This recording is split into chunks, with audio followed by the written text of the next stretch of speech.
À chacun. Je suis très content d'être parmi vous ce matin, de vous retrouver pour notre étude de Matthieu, pour continuer cette étude. Alors pour commencer, quelques questions, ça ne fait pas de mal. Pour les jeunes, déjà, combien il y a de chapitres dans Matthieu ? 28, excellent. Combien il y a de discours dans Matthieu ? Je pense qu'on l'a déjà posé plusieurs fois cette question. J'espère que c'est rentré. Les enfants les plus jeunes.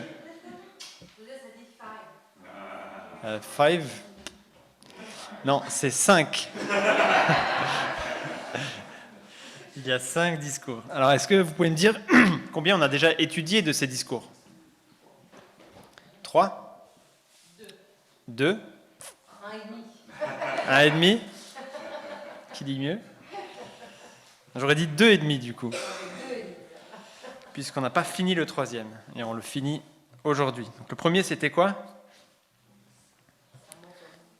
Le sermon sur la montagne, exactement. Le deuxième ?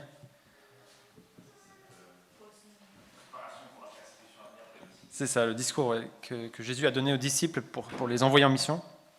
Et puis le troisième, c'est cette série de paraboles qu'on est en train d'étudier, qu'on appelle les paraboles du royaume. Et c'est le chapitre 13, quasiment tout entier. On va terminer aujourd'hui ce 3e discours de Jésus. Mais une fois n'est pas coutume, nous allons prolonger notre lecture encore quelques versets en entamant la partie narrative qui suit. On a pensé que c'était judicieux avec Philippe d'inclure ça aussi dans cette prédication pour qu'on puisse avancer la semaine prochaine avec le chapitre 14. Mais alors, ça veut dire qu'on a pas mal de choses à voir aujourd'hui. Alors on y va ? Le passage d'aujourd'hui commencera donc avec 2 paraboles sur la valeur du royaume des cieux, le trésor caché et la perle précieuse. Ensuite, on verra la parabole du filet qui parle du jugement dernier. Et après une courte conclusion de Jésus, on arrivera à cette partie un peu narrative avec le rejet de Jésus dans sa ville natale, Nazareth. Mais lisons plutôt donc ce passage, les versets 44 à 58 de Matthieu 13. Le royaume des cieux ressemble encore à un trésor caché dans un champ. L'homme qui l'a trouvé le cache, et dans sa joie, il va vendre tout ce qu'il possède et achète ce champ. Le royaume des cieux ressemble encore à un marchand qui cherche de belles perles. Lorsqu'il a trouvé une perle de grande valeur, il est allé vendre tout ce qu'il possédait et l'a acheté. Ça, c'est les 2 premières paraboles qui vont un peu ensemble. On arrive à la 3e. Le royaume des cieux ressemble encore à un filet jeté dans la mer et qui ramène des poissons de toutes sortes. Quand il est rempli, les pêcheurs le tirent sur le rivage et s'asseyent. Puis ils mettent dans des paniers ce qui est bon et jettent ce qui est mauvais. Il en ira de même à la fin du monde. Les anges viendront séparer les méchants d'avec les justes et les jetteront dans la fournaise de feu où il y aura des pleurs et des grincements de dents. Jésus leur dit : « Avez-vous compris tout cela ? » ? « Oui, Seigneur, répondirent-ils. Et il leur dit : « C'est pourquoi tout spécialiste de la loi instruit de ce qui concerne le royaume des cieux ressemble à un maître de maison qui tire de son trésor des choses nouvelles et des choses anciennes. » Lorsque Jésus eut fini de dire ces paraboles, il partit de là. Il se rendit dans sa patrie et il enseignait dans la synagogue de sorte que ceux qui l'entendaient étaient étonnés et disaient : « D'où lui viennent cette sagesse et ces miracles ? N'est-il pas le fils du charpentier ? N'est-ce pas Marie qui est sa mère ? Jacques, Joseph, Simon et Jude ne sont-ils pas ses frères ? Et ses sœurs ne sont-elles pas toutes parmi nous ? D'où lui vient donc cela ? » Et il représentait un obstacle pour eux.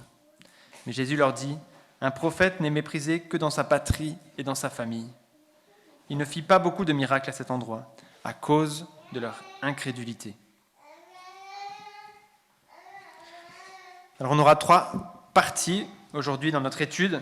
La première, c'est le royaume des cieux, c'est un trésor inestimable et une perle de grand prix. C'est les 2 premières paraboles qu'on va voir ensemble. La deuxième partie, ça sera le royaume des cieux comme les justes et les méchants séparés lors du jugement final. Et puis la troisième partie, ça sera la conclusion de Jésus, où il dit « L'avez-vous compris ?» Et puis on terminera avec une conclusion dans laquelle on intégrera et on fera quelques remarques sur la partie narrative qui suit et qui termine le chapitre 13. Alors commençons avec cette première partie. Le royaume de Dieu, un trésor inestimable et une perle de grand prix. On a déjà vu quelques paraboles dans ce chapitre 13 de Matthieu. La première, est-ce que vous vous rappelez de laquelle c'était ? On ne l'a pas encore citée aujourd'hui. Enfin, si, on l'a citée finalement, mais à moitié. C'est quoi la première parabole de cette section de ce discours ? Une longue parabole. Voilà, la parabole du semeur et des 4 terrains. Ça, c'était la première parabole que Jésus a donnée. Et ensuite, on a vu les 3 paraboles la semaine dernière sur lesquelles Philippe a prêché. La parabole de l'ivraie ou de la mauvaise herbe, la parabole de la graine de moutarde et la parabole du levain. Et aujourd'hui, du coup, on va en voir encore 4. Donc il y en a 8 en tout. La dernière, on pourrait dire, est-ce que c'est vraiment une parabole ? Mais je pense qu'on peut dire que c'en est une. Et donc on va commencer avec ces 2 paraboles qui s'enchaînent et qui vont de pair, sont très similaires et expriment le même point et doivent donc être étudiées ensemble. Le royaume des cieux ressemble encore à un trésor caché dans un champ. L'homme qui l'a trouvé le cache et dans sa joie, il va vendre tout ce qu'il possède et achète ce champ. C'est la première. Puis la deuxième, le royaume des cieux ressemble encore à un marchand qui cherche de belles perles. Lorsqu'il a trouvé une perle de grande valeur, il est allé vendre tout ce qu'il possédait et l'a acheté. Quand on essaye de comprendre des paraboles, il faut toujours regarder d'abord le contexte. Déjà, qui sont les auditeurs ? À quelle occasion la parabole est racontée ? Ici, on n'est pas tout à fait sûr. Est-ce que Jésus parle encore à la foule, comme il a parlé lors des 4 premières paraboles ? Ou est-ce que, à cause de ce moment où il explique qu'aux disciples, à partir du verset 36, la signification de la parabole sur la mauvaise herbe, est-ce que maintenant il parle qu'aux disciples pour le reste du chapitre ? Les deux sont possibles. Moi, j'aurais tendance à plutôt penser qu'il parle encore à la foule et que Matthieu a intercalé cette explication pour pas qu'elle soit à perpète dans le chapitre. Il l'a intercalé là, mais qu'il parle encore à la foule, sauf peut-être pour l'explication de la troisième parabole qu'on verra aujourd'hui. Alors, il faut regarder un peu le contexte immédiat, surtout avant en général, mais aussi après la parabole. Est-ce qu'il y a un regroupement de paraboles, par exemple, qui sont dites en même temps ? Et si oui, leur message est probablement identique. Et ça, c'est important quand on étudie des paraboles. Souvent, Jésus répond à quelque chose de précis par rapport aux gens qui sont là, par rapport à ce qu'il est en train d'enseigner. Et il l'appuie avec des paraboles. Ici, il enseigne clairement la foule et ses disciples sur le royaume. On appelle les paraboles du royaume pas pour rien. Chaque parabole commence par « le royaume des cieux ressemble à ». Le royaume des cieux ressemble à un homme qui avait semé une bonne semence dans son champ. C'est juste la toute première où il n'y a pas vraiment cette expression. Le royaume des cieux ressemble à une graine de moutarde. Le royaume des cieux ressemble à du levain qu'une femme a pris. Le royaume des cieux ressemble à un trésor caché dans un champ qu'on est en train de voir. Le royaume des cieux ressemble encore à un marchand qui cherche des belles perles.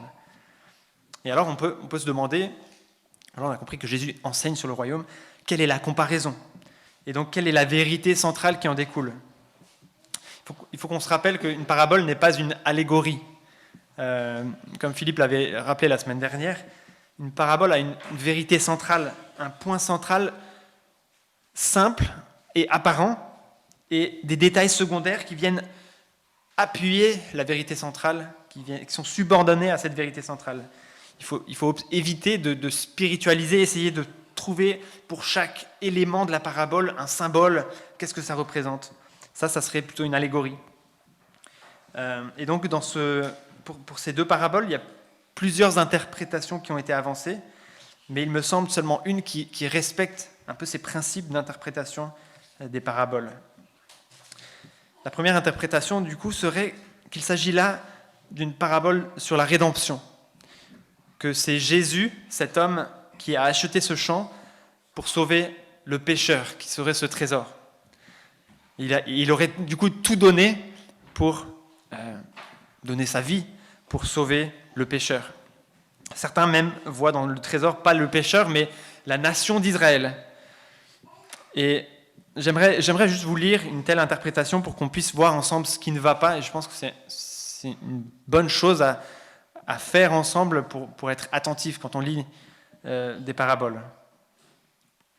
Et donc, je vous lis juste un peu ce commentaire sur le trésor caché.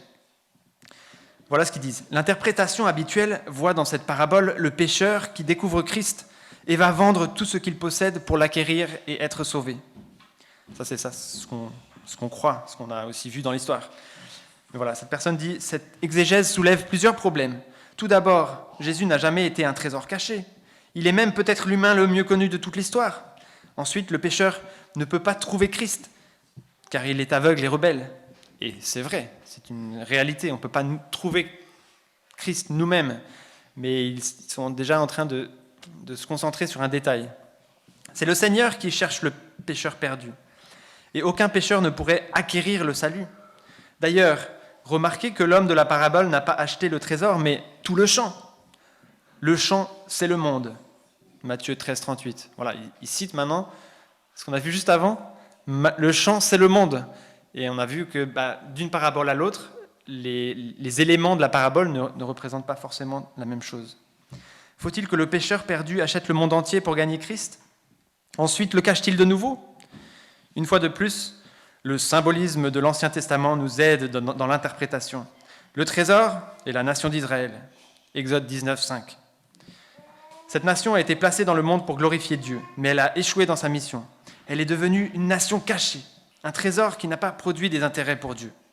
Jésus-Christ a donné tout ce qu'il possédait pour racheter le monde et sauver la nation. Sur la croix, Jésus est mort pour le monde entier, mais dans un sens particulier, il est mort pour Israël. La nation a subi le jugement et a connu une destruction apparente, mais aux yeux de Dieu, elle est cachée et sera un jour de nouveau manifestée en gloire. Il y a donc un avenir pour Israël. Politiquement, la nation est née de nouveau le 14 mai 1948, mais elle est loin de ce qu'elle devrait être spirituellement. Dieu considère Israël comme son trésor et un jour, il la rétablira dans son royaume glorieux.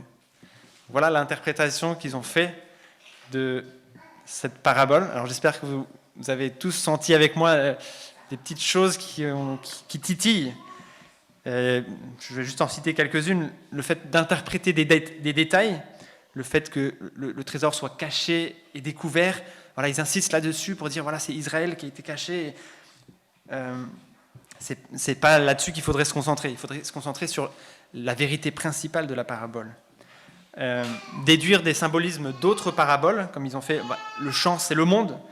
On a vu que, Philippe l'avait dit la semaine dernière, la graine, par exemple, qui revient dans plusieurs des paraboles de cette série, ça pouvait être à la fois la parole, dans la première parabole du semeur, ou le royaume, dans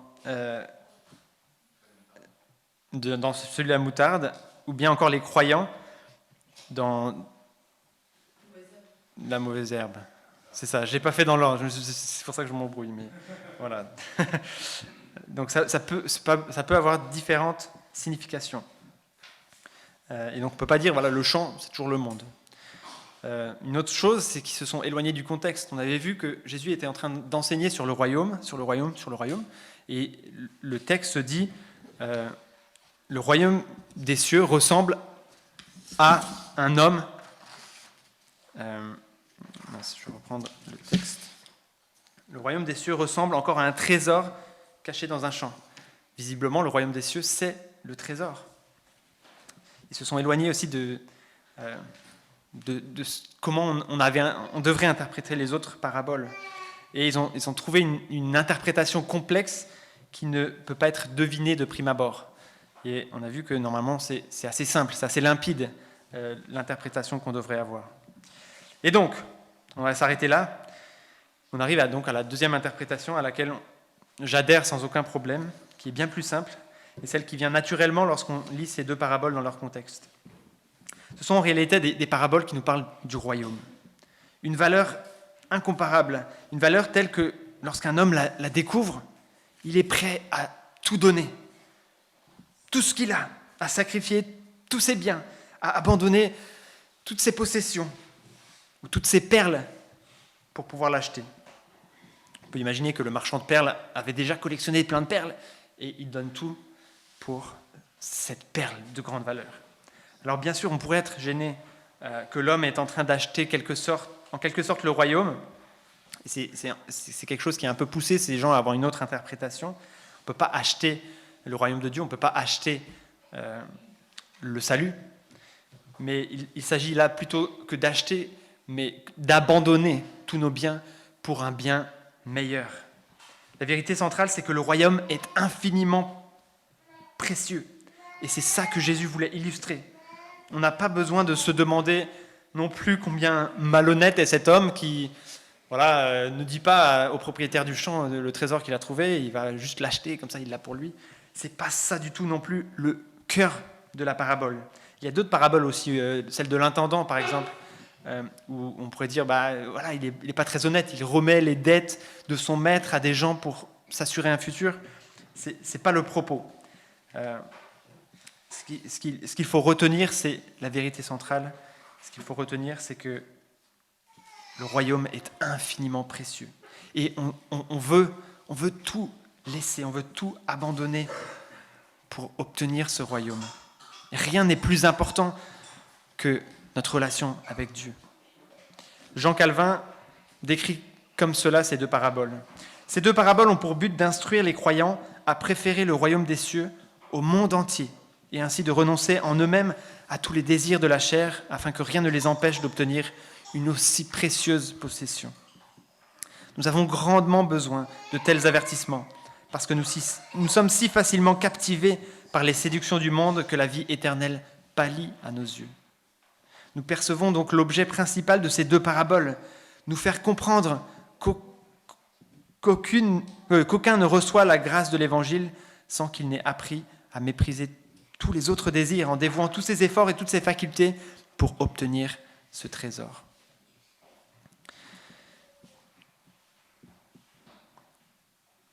C'est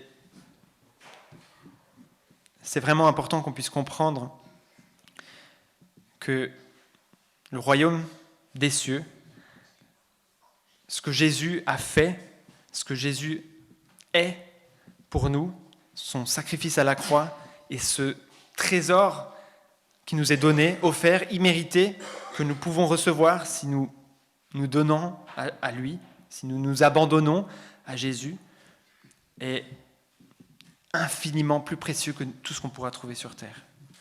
Il n'y a rien qui puisse, ne serait-ce que être en compétition avec ce bonheur et cette perspective et cette espérance que nous avons. Mais bien souvent, on a tendance à être affecté par les difficultés, par exemple, qu'on a sur la terre. On a tendance à être attaché aux biens que nous pouvons accumuler sur la terre. Et ce trésor pâlit à nos yeux, devient un peu plus fade, un peu plus éloigné. On se dit, ouais, c'est vrai que c'est important, mais dans la vie de tous les jours, quand même. Et il y a un passage dans 2 Corinthiens que j'affectionne particulièrement, qui parle notamment des difficultés, des épreuves, et qui dit, versets 17 et 18 du chapitre 4 de 2 Corinthiens, « Car nos légères afflictions du moment présent produisent pour nous, au-delà de toute mesure, un poids éternel de gloire, parce que nous regardons non point aux choses visibles, mais à celles qui sont invisibles. Car les choses visibles sont passagères et les invisibles sont éternelles. »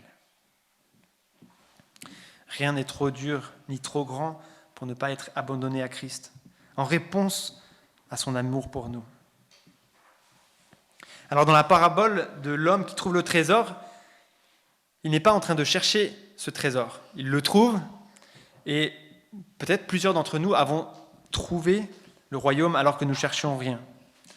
Romains 10, 20 dit « J'ai été trouvé par ceux qui ne me cherchaient pas. Je me suis manifesté à ceux qui ne me demandaient pas. » Mais de l'autre côté, dans la parabole de l'homme qui trouve une perle précieuse, il présente quelqu'un, un marchand de perles, quelqu'un qui cherche. Il était à la recherche de Dieu en quelque sorte, puisqu'il est marchand de perles.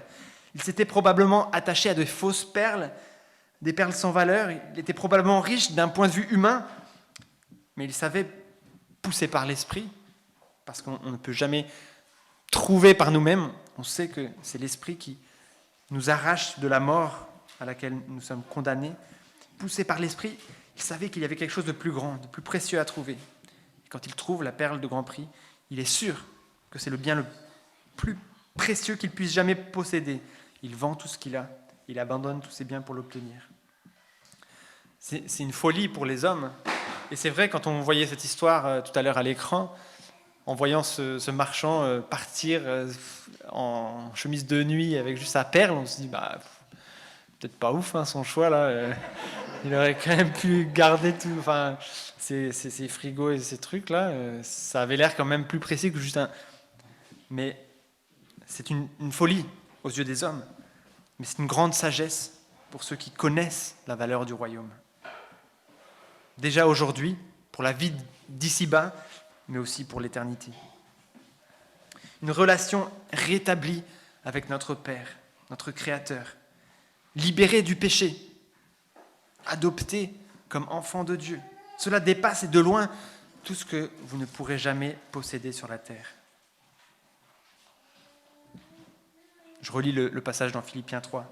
Mais ces choses qui étaient pour moi des gains, je les ai regardées comme une perte à cause de Christ. Et même je regarde toutes choses comme une perte à cause de l'excellence de la connaissance de Jésus-Christ mon Seigneur, pour lequel j'ai renoncé à tout. Je les regarde comme de la boue, afin de gagner Christ et d'être trouvé en lui, non avec ma justice, celle qui vient de la loi, mais avec celle qui s'obtient par la foi en Christ, la justice qui vient de Dieu par la foi. Avez-vous renoncé à tout afin de gagner Christ ? Formuler ainsi cette phrase, on pourrait dire qu'on puisse gagner notre salut par nous-mêmes. Est-ce que vous avez renoncé pour gagner Christ ? Mais ce à quoi Paul a renoncé en premier lieu, ce sont ses bonnes œuvres. Ce qu'il aurait pu essayer de faire pour gagner son salut. Jusqu'à là, il cherchait par sa vie et ses actions à gagner l'approbation de Dieu. Il cherchait à s'auto-justifier devant Dieu, à gagner son salut. Il avait persécuté ces croyants qu'il pensait être des hérétiques pour Dieu, pour faire ce qui est bien et pour être parfait en tout. Quand il fait sa liste, Paul, de toutes les choses qu'il est et qu'il a fait, on se dit, ouais, c'est quand même pas mal. Et voilà, c'est ça qu'il a dû abandonner aussi, ses bonnes œuvres. Lorsque l'homme ou le marchand vend tout ce qu'il a, ça ne veut pas dire qu'il fait plein d'efforts pour obtenir le trésor ou la perle, mais plutôt qu'il renonce à tout ce qu'il a, et aussi et surtout à sa propre justice. Il accepte le cadeau immérité de Dieu, offert entièrement par grâce, pour lequel il n'a rien fait.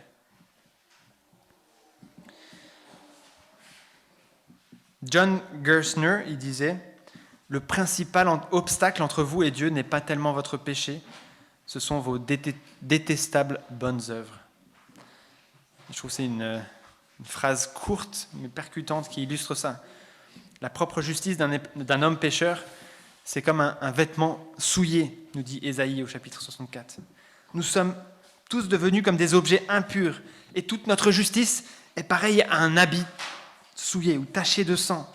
Nous sommes tous aussi fanés qu'une feuille et nos fautes nous emportent comme le vent. Certains pensent qu'ils peuvent obtenir la perle précieuse en échange de leur collection de perles. Comme si on pouvait arriver dans une boutique et ramener c'est ce collier de bonbons là et dire je peux échanger ça contre une perle. Certains pensent qu'ils... Ouais. J'aimerais, pour illustrer ça, vous donner une illustration que Pascal Denot a proposée, que je trouve très à propos, surtout qu'elle parle de perles. Peut-être certains ont déjà entendu une histoire qui y ressemble. Un jour, un missionnaire chrétien en Indonésie développa une amitié profonde avec un habitant local. Ils passaient de longues heures ensemble à discuter de la vie, des coutumes locales et plus particulièrement du message de l'Évangile. Le missionnaire expliquait avec passion que la vie éternelle était un don gratuit de Dieu, offert à quiconque acceptait Jésus-Christ. Mais son ami local éprouvait des difficultés à comprendre et accepter cette vérité. Pour lui, un tel cadeau devait nécessairement être mérité ou acheté par de bonnes œuvres ou des sacrifices personnels. Comment quelque chose d'aussi précieux que la vie éternelle pouvait-il être gratuit ? Alors un jour, alors que leur amitié se développait, mais qu'il continuait de buter avec la gratuité du don de Dieu, l'habitant décida de donner en signe d'amitié au missionnaire un objet qu'il chérissait profondément, une perle magnifique. Cette perle n'était pas simplement un objet précieux, elle avait une signification profondément personnelle. Son fils unique avait trouvé cette perle après un long et dangereux périple de plongée. Elle représentait non seulement une grande valeur monétaire, mais aussi l'amour et le sacrifice de son fils, qui y avait perdu la vie. Le missionnaire, profondément ému par le geste de son ami et conscient de la valeur de cette perle, prit un moment pour réfléchir. Il savait que cet objet représentait bien plus qu'une richesse matérielle. Alors il sortit de sa poche quelques pièces, 10 roupies seulement, et les tendit à l'homme en disant « je ne peux pas accepter un cadeau aussi précieux sans te donner quelque chose en retour. Tiens, voilà 10 roupies. » L'habitant le regarda, stupéfait, même offensé. « Comment oses-tu ? Cette perle est d'une valeur inestimable. Elle représente le sacrifice de mon fils, sa vie, et tu veux me donner une poignée de pièces en échange ? C'est une insulte. Tu ne pourras jamais acheter cette perle, elle est bien trop précieuse. Si tu veux vraiment l'accepter, tu dois la recevoir comme un cadeau, pas comme une transaction. » Vous avez compris ? Le missionnaire, voyant la réaction de son ami, sourit doucement et lui répondit « C'est exactement ce que je voulais te montrer. Je ne peux pas acheter cette perle parce qu'elle représente quelque chose de bien plus grand que de l'argent. C'est la même chose avec Dieu. Il nous offre la vie éternelle à travers le sacrifice de son Fils. Et comme cette perle, nous ne pouvons jamais l'acheter avec nos propres moyens ou nos bonnes actions. Ce serait une insulte, un vêtement souillé par le sang. Nous devons la recevoir comme un don, avec gratitude et non comme quelque chose que nous pouvons mériter. Nous pouvons obtenir le royaume de Dieu, c'est fini l'histoire, nous ne pouvons obtenir le royaume de Dieu que si nous abandonnons nos autres perles, que si on vient les mains vides devant Dieu pour accepter son cadeau. Alors si vous ne l'avez pas encore fait, mais que vous réalisez aujourd'hui combien précieux est ce trésor, cette perle que Dieu veut vous donner gratuitement, alors venez les mains vides devant le Seigneur et repentez-vous pour vos péchés, pour avoir si longtemps méprisé Dieu par votre vie et vos choix, et accepter sa main tendue. Il vous aime et veut vous offrir cet immense cadeau, si vous êtes prêt à l'accepter, le pardon de vos péchés, l'adoption comme fils ou fille de Dieu et la promesse d'une vie éternelle dans sa présence.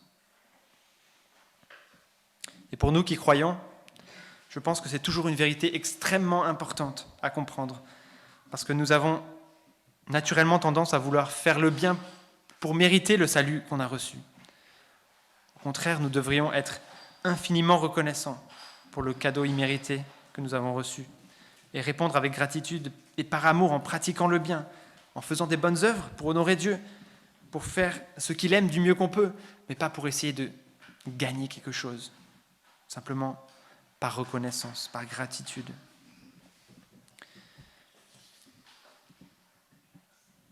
Il faut qu'on avance. On arrive à la deuxième partie, le royaume des cieux, où on voit les justes et les méchants séparés lors du jugement final. Versets 47 à 50. Le royaume des cieux ressemble encore à un filet jeté dans la mer et qui ramène des poissons de toutes sortes. Quand il est rempli, les pêcheurs le tirent sur le rivage et s'asseyent. Puis ils mettent dans des paniers ce qui est bon et jettent ce qui est mauvais. Il en ira de même à la fin du monde. Les anges viendront séparer les méchants d'avec les justes et les jetteront dans la fournaise de feu où il y aura des pleurs et des grincements de dents. Alors c'est le même enseignement que la parabole de la mauvaise herbe, aussi ici avec une explication. Le filet, c'est le jugement final. Les poissons, c'est nous les hommes, croyants ou non. Et les pécheurs, ce sont les anges. Ici, c'est facile, Jésus nous a donné l'explication. Probablement qu'ici aussi, c'est uniquement aux disciples, comme je disais tout à l'heure, qu'il a donné l'explication, même si le texte ne précise pas. Et alors, comme l'avait dit Philippe la semaine dernière, je ne vais pas aller dans les détails, nous sommes dans le monde. Nous ne sommes pas appelés à être mis à part. Le verset 48 dit « Quand il est rempli ». Il me semble que cela précise le moment où ce tri est fait, lorsque tous ceux qui doivent être sauvés le seront. Et il y a un temps pour ça. Il y a un texte dans Apocalypse 6 que vous connaissez sûrement, qui dit « Il leur fut dit aux martyrs de se tenir en repos quelque temps encore, jusqu'à ce que soit complet le nombre de leurs compagnons de service et de leurs frères qui devaient être mis à mort comme eux. » Il y a comme une attente que tous ceux que l'Éternel a choisis soient là, soient dans le filet pour qu'on puisse le retirer. Et à ce moment-là, ça sera le jugement dernier, le jugement final, où les justes et les méchants seront triés. Nous sommes donc appelés à vivre dans ce monde avec patience, parce que le jugement arrive, et à ce moment-là, tous les poissons seront triés. C'est aussi cela qui nous rassure quand on a des doutes, comme on avait vu dans ce psaume, psaume 73, quand on a des doutes sur pourquoi les méchants prospèrent. Ils seront jugés au temps voulu. Et en attendant, soyons des lumières, soyons des poteaux indicateurs parmi les méchants, parmi les mauvaises herbes, pour indiquer le chemin, pour partager la bonne nouvelle qu'on a reçue, pour partager ce trésor que nous avons trouvé, pour partager cette grande perle que nous avons obtenue. Dans la mer de Galilée, il y avait probablement une vingtaine de sortes de poissons. Et bien sûr, quand on pêche au filet, on ramasse tout et on trie après, sur la berge. C'est pareil avec Dieu, le jour du jugement dernier, à la fin du monde, les anges viendront séparer les méchants d'avec les justes et les jetteront dans la fournaise de feu, loin de la présence de Dieu, où il y aura des pleurs et des grincements de dents. Ici, on ne parle que du sort des méchants, mais la parabole de la mauvaise herbe nous disait aussi que le blé serait amassé dans le grenier divin. Les amis, il est encore temps. Nous sommes encore dans l'eau. Le filet n'a pas encore été remonté. Alors il sera trop tard. Mais maintenant, il est encore temps. Examinez-vous, les amis, et si vous n'êtes pas sûr de faire partie des bons poissons, repentez-vous et acceptez le don gratuit de Dieu. Et si vous avez reçu ce cadeau, peut-être il y a déjà bien longtemps, réjouissez-vous.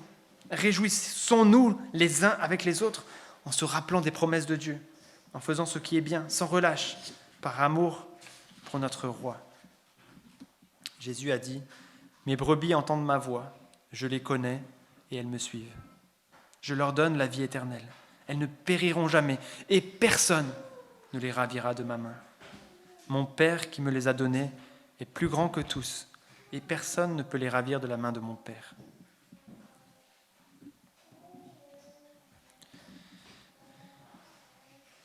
On arrive du coup à la conclusion de Jésus, de ce discours, au verset 51. Jésus leur dit « Avez-vous compris tout cela ?» ?»« Oui, Seigneur, répondirent-ils. Et il leur dit « C'est pourquoi tout spécialiste de la loi, instruit de ce qui concerne le royaume des cieux, ressemble à un maître de maison qui tire de son trésor des choses nouvelles et des choses anciennes. » Jésus conclut son discours des paraboles du royaume en demandant aux disciples « Avez-vous compris tout cela ?» Et il nous pose la question à nous.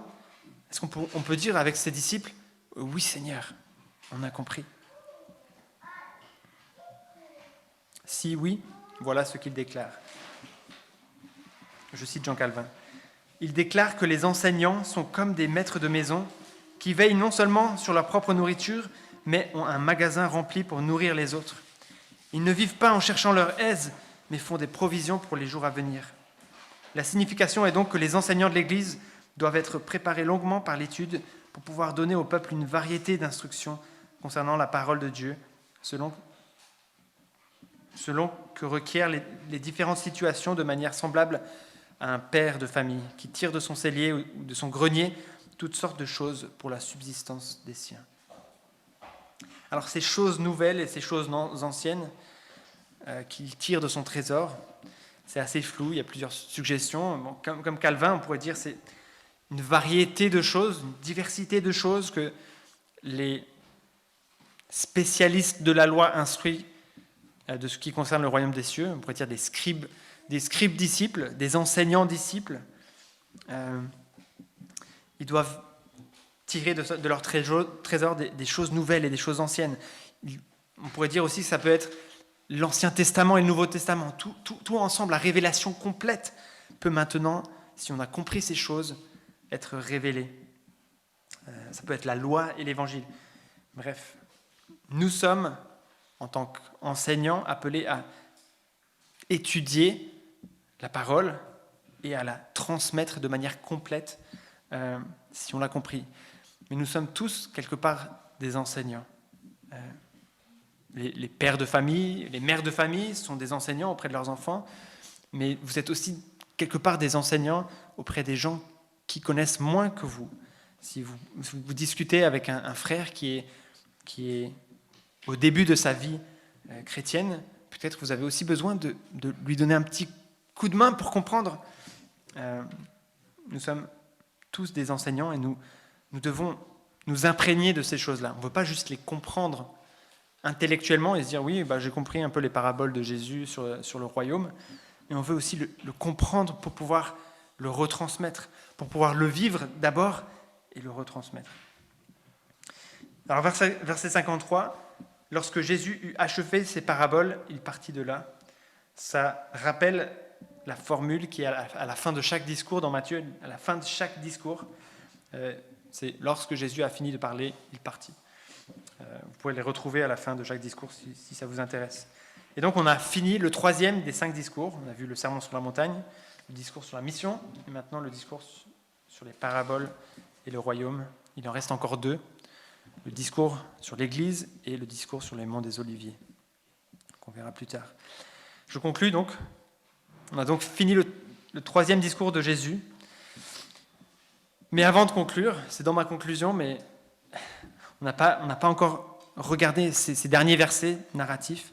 J'aimerais juste faire 3 remarques sur ces 4 derniers versets qui décrivent la réaction des Nazaréens face à l'enseignement de Jésus, qu'ils connaissent si bien. Ils connaissent si bien Jésus. Peut-être pas assez son enseignement. Et donc, la première remarque, c'est qu'on reprend là où on s'était arrêté avant le discours sur les paraboles du royaume. Il avait dit juste avant, quand il avait appris que sa mère et ses frères le cherchaient, il a dit « Qui est ma mère ? Qui sont mes frères ?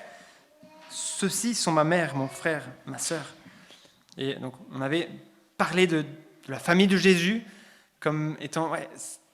c'était plus le plus important, c'était ceux qui suivaient Jésus. Et on verra par la suite que certains de sa famille l'ont suivi aussi. Et c'est beau, ses frères, Jacques notamment. Ça, c'est la première remarque. On continue, en fait, le discours s'est un peu intercalé et on continue à ce qu'on avait quitté avant. C'est aussi, une deuxième remarque, c'est la seule fois depuis le début de son ministère que la Bible dit qu'il retourne dans la ville où il a grandi. Il n'y reviendra plus.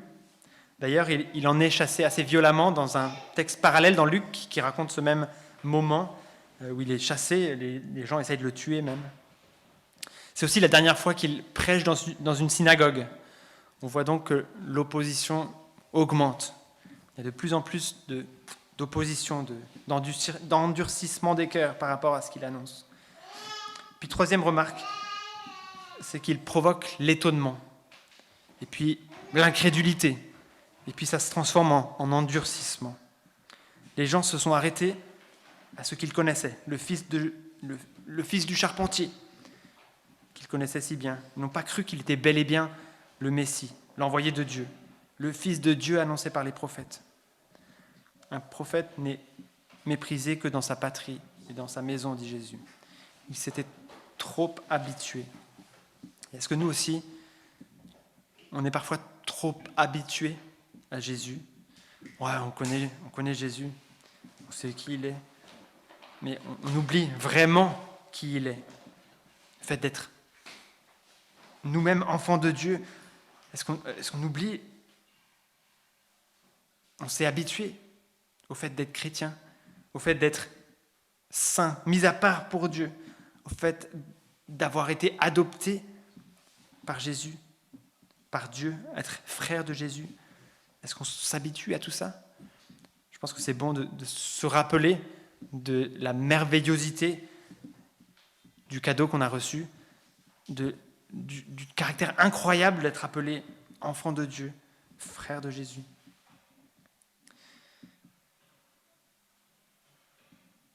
J'aimerais pour conclure nous encourager à 3 choses.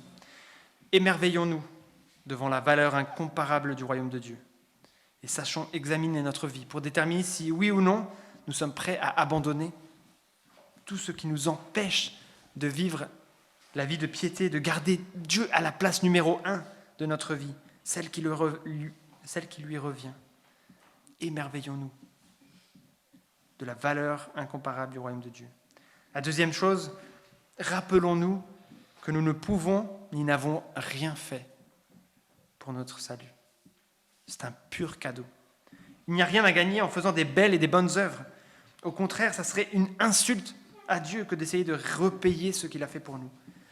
Réjouissez-vous de ce cadeau incroyable que vous avez reçu, avec une entière reconnaissance, avec joie et amour pour votre Sauveur. Agissez du coup d'une manière qui plaise à Dieu. Et le jour du jugement final, vous serez mis de côté comme juste, par grâce, parce que Dieu a choisi de vous sauver. Et puis troisième chose qu'on veut retenir, en tant que disciples qui avons compris l'enseignement de Jésus sur ce qu'est le royaume de Dieu, nous pouvons tirer de notre trésor des choses nouvelles et des choses anciennes. Nous pouvons partager la révélation extraordinaire que nous avons reçue. Prenons ce rôle d'enseignant, pas seulement nous les pasteurs, mais tous, auprès de nos enfants, de nos proches, de nos voisins, de nos collègues. Nous avons un message grandiose à transmettre, une nouvelle extraordinaire. Ne nous contentons pas ce matin de repartir d'ici en disant « Ouais, je pense que j'ai compris », mais que ça ne change rien dans nos vies. Que Dieu vous bénisse et vous fortifie. Je prie. Seigneur, merci. Merci pour ce cadeau incroyable que tu nous as fait, pour ce trésor que nous avons trouvé qui dépasse tout ce qu'on peut trouver ailleurs. Cette perle de grand prix pour laquelle nous sommes prêts à tout abandonner, à tout laisser de côté pour l'obtenir. Seigneur, ouais, ce marchand de perles en chemise de nuit qui s'en va avec cette perle, Seigneur, ça paraît fou. Et Seigneur, je te prie que tu puisses nous donner cette sagesse qui vient de toi, qui est folie pour les hommes, pour qu'on puisse reconnaître la valeur, la préciosité de te connaître toi et d'être appelé tes enfants, de pouvoir être membre du royaume de Dieu et de pouvoir avoir cette espérance d'être un jour réunis avec toi, Seigneur. Que rien ne nous séparera de ton amour.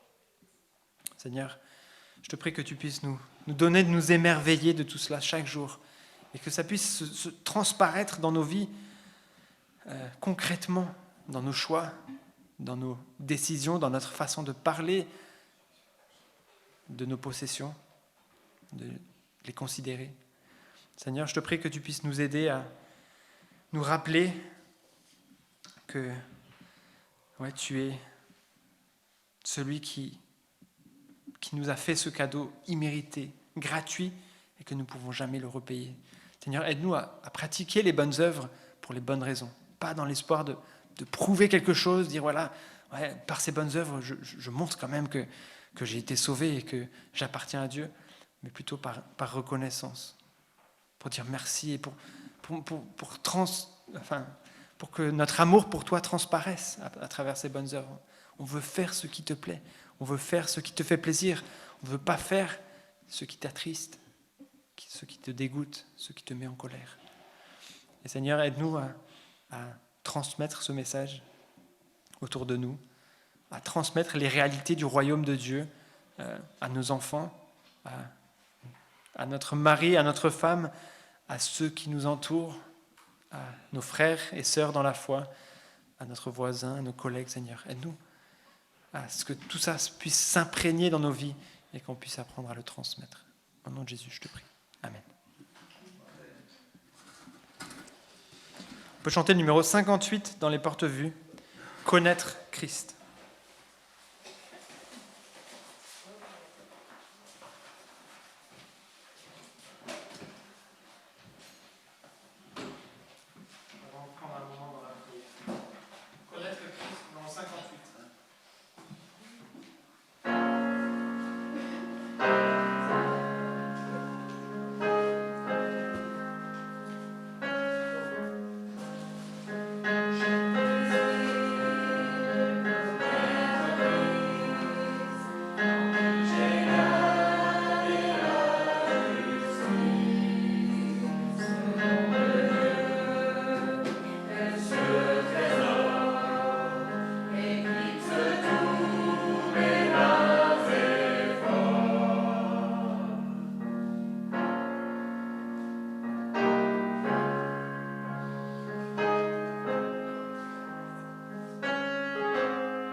Seigneur, merci pour ta parole, merci pour ces paraboles qui illustrent très bien ce qui se passe, ce qui peut se passer dans nos vies.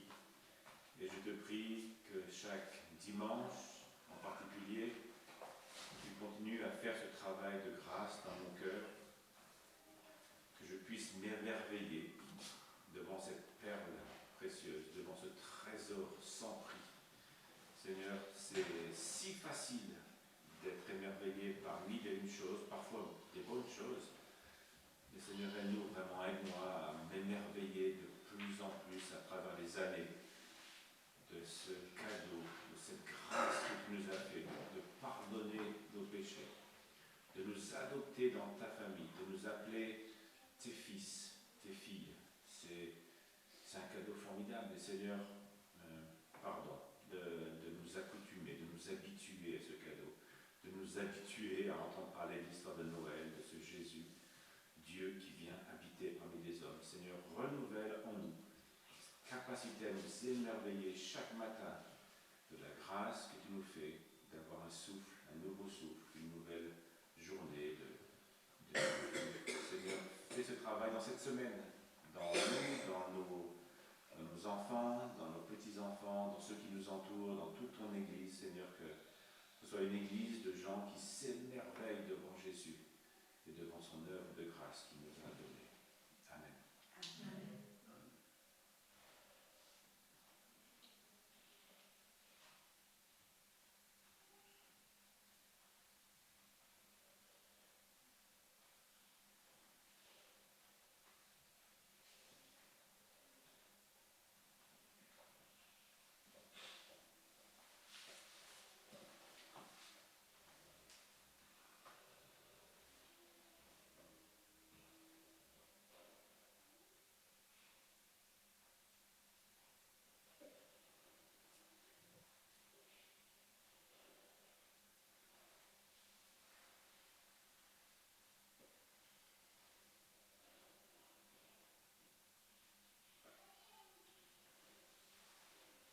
Seigneur, merci pour ce cadeau que tu nous offres, ce trésor, ce royaume inestimable. Et on est tellement reconnaissant de pouvoir l'avoir offert.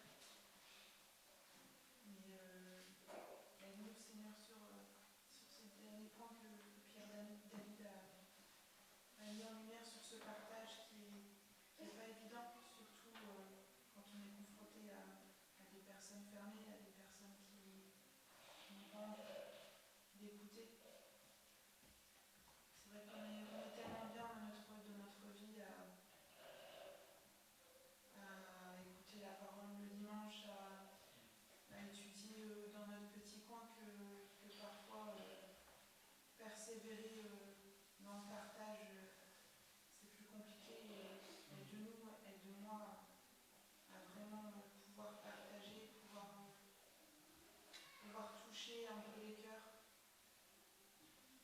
et après te laisser la place pour agir, qu'on puisse vraiment avoir cette force et puis cette envie de communiquer autour de nous, que ce soit par la parole, par les gestes, par les actes, qu'on puisse vraiment répondre à ce que tu nous demandes de faire.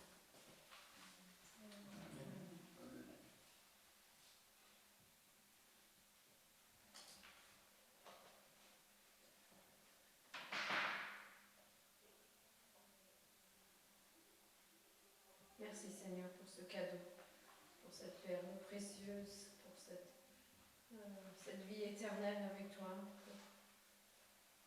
pour ce sens à ma vie que je ne peux pas imaginer qu'est-ce que ça pourrait être de vivre sans toi, sans cet espoir que tu as mis dans mon cœur, sans cette raison d'être ton enfant.